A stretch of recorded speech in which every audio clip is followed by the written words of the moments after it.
अस्सलाम वालेकुम दोस्तों। ड्रामा सीरियल दोलाब जे नई ईंदड़ एपिसोड में छा थींदो तव्हांखे सॼी कहाणी ऐं अपडेट इन नंढड़ी ऐं छोटड़ी वीडियो में ॾींदासीं। दोस्तों वीडियो खे आख़िर ताईं ॾिसंदा, मुंहिंजे यूट्यूब चैनल ज़मीर जमाली के लाज़मी सब्सक्राइब कंदा ऐं बेल आइकन को ज़रूरु प्रेस कंदा, जीअं असांजो नओं हर ईंदड़ वीडियो भारत में सभ खां पहिरियां पहुचंदी रहे। ऐं दोस्तों तव्हां बि नवां अपडेट ॾिसंदा रहो। दोस्तों तव्हांजो टाइम वेस्ट कोन पिया करायूं, हलूं था पंहिंजे कहाणी ऐं अपडेट जी तरफ़। दोस्तों हाणे तव्हां ॾिसंदो त हैदर रेस मंसूर सां मिलण वेंदो। रेस मंसूर हिननि खे चवंदो त हाली तव्हां 2-3 ॾींहं पासीरा थी वञो, जो मूं जहिड़ो ॾोही माण्हू बेगुनाह जेल में आहे, छा हू तव्हांखे माफ़ कंदा? उन जे करे तव्हांखे हाली 2-3 ॾींहं पासीरो थियणो पवंदो, छो जो मां जेल में आहियां ऐं हू कॾहिं बि तव्हांखे माफ़ न कंदा।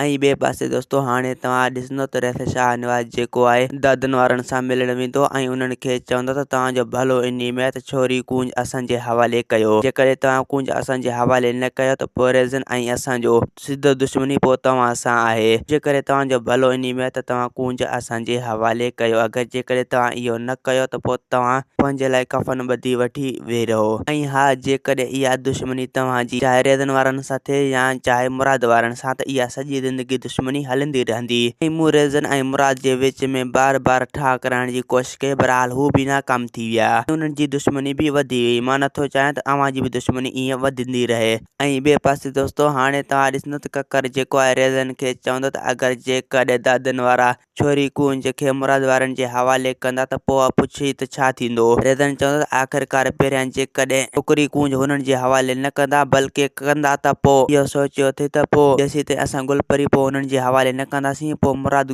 कूंज बि असांजे हवाले न कंदो।